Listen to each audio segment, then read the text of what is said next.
So early in the semester we had a class on hypothermia. This one is now hyperthermia, or too much temperature. So the body has two mechanisms for cooling. So try to think about them. What are they? Most of you will come up with the first one pretty easily, which is we sweat. So we're counting on evaporative cooling. The other one's not quite as obvious unless you're very blonde. And although the same thing happens to everyone, a fair-skinned person in the heat, when they're embarrassed, their skin turns red. And what that is are the blood vessels out on the surface expanding and filling with blood. And that's what enhances the evaporation. So we have evaporation up on the surface, and we've dilated the blood vessels up on the surface of our skin. And that way they work like a radiator and cool down into your, then the cooler blood is delivered throughout your body. Okay, so then we need to start thinking about, and it's actually a really good system, so we need to start thinking about under what conditions do these two mechanisms fail. Because if we have enough water to drink, have a pretty good evaporative cooling system, much better than dogs. The main ways they can fail are we can overwhelm the system. We can get into such a hot environment and such high exercise that this system of cooling the blood through evaporation can fail. And then evaporation doesn't work if the humidity is really high. So anybody from the south, southeast, the Midwest are going to know that those high humidity days, you just can't cool off. Our system cannot deal with that humidity in combination with the heat in combination with exercise. So our body temperature goes up under those conditions. I want to make sure that we don't confuse it with fevers from infection. That's a very different mechanism that can be controlled with antipyretic drugs like Tylenol. So these environmental fevers, shouldn't even use the word, these environmental high temperatures, high body temperatures, are not affected whatsoever by the antipyretic drugs.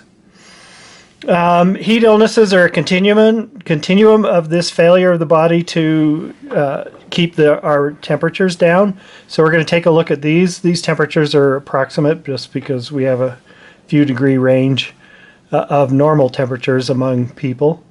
The first one that not everyone experiences is called heat syncope, as the body temperature is going up just a few degrees. And this makes sense with the mechanisms we were just looking at.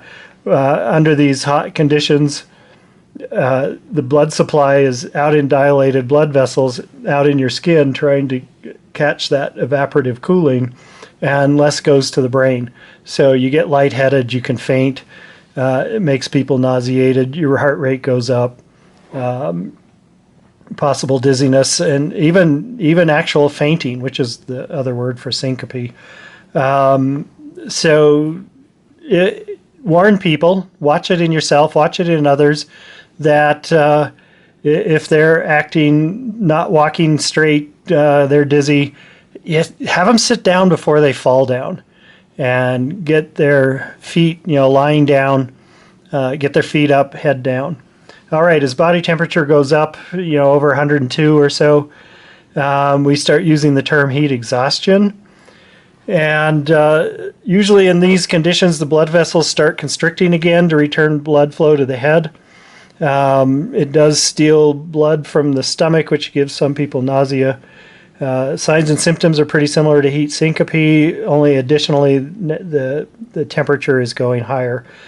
People are also more likely to be feeling tired and exhausted, ready to give up. The really dangerous one is when people's body temperatures go over 104, because by 106, cell membranes start to come apart, kidneys dissolve, all the lipids that hold your cell membranes together stop holding together. So you are literally weeping fluids out of all of your cells. This is a true medical emergency. There are deaths, and there are certainly residual disabilities. especially with kidneys, even with brains. Okay, rapid onset of confusion is showing you that you're moving beyond just the heat exhaustion. And this is where people go through the disoriented, irrational, combative, and coma again. We talked about those earlier. Yes, people can have convulsions, incoordination, delirium. Pupils are often dilated and unresponsive. Skin is red, hot. It can be wet if they have been sweating and they had enough water, but it wasn't cooling them enough. They overdid it, or the humidity is too high. So dry isn't always there, but it can be. Pulse and respiration rates are up. Not that you'll have a blood pressure cuff with you, but blood pressure is down because of all those dilated blood vessels. So looking at treatment with heat syncope, the milder version, lie down or sit down to avoid injury. Get to a cooler environment, at least out of the direct sun. Elevate feet if dehydration is part of it, which is common but not absolute. Getting fluids in them, getting salty food in them. Diluting electrolyte drinks can help. Just go half water, half electrolytes, either back and forth between 2 bottles or just mix your Gatorade thin. Rest and limit activity, until fluid recovery is indicated with clear and copious urine output. And heat exhaustion, so now temperatures are going up. You can feel it on their forehead that they're warmer than you, other than you're probably warm too. So we're going to do all of the same, sit them down, get them in a cooler environment, and now we're looking at aggressive cooling with these folks. So we can pour water on them if we have it, fanning them, certainly in the shade, putting wet cloths and fanning them so that they can start cooling down. These folks definitely should be seen by a physician before resuming any great activity. And then the truly life-threatening one, the heat stroke, where the body temperature is going over 104, we need immediate and rapid aggressive cooling. Maybe not ice, but even hospitals and ambulances might use ice, but we should be a little more careful. So if you are near a creek or can get near a creek, probably not total submersion, but splashing water on them, getting their clothes all wet and cooling them off, or maybe just their legs in the water. Because if they get too cold, that constricts blood vessels and that blocks some of the cooling. All right. So in addition to all the cooling we're doing with heat exhaustion, we're going to vigorously massage arms and legs, get that blood moving. It may be stagnant out there due to the dilation. So cooling them off, getting the blood flowing better, watching out for hypothermia, which is going to take a while. But yeah, there is residual damage to livers, kidneys. Blood clotting can become a problem, gastrointestinal ulceration, and brain damage. So do get these folks to a hospital. It's an evacuation. They're not going to be able to walk themselves out. The causes here, I think we pretty well covered them. The inability to dissipate heat in combination with high exercise and humid, hot environments. It can certainly happen in a dry environment. People can over-exercise more than they can cool off. So prevention, consuming generous amounts of water with food, with salts, electrolytes, modifying activities if people are starting to feel too hot.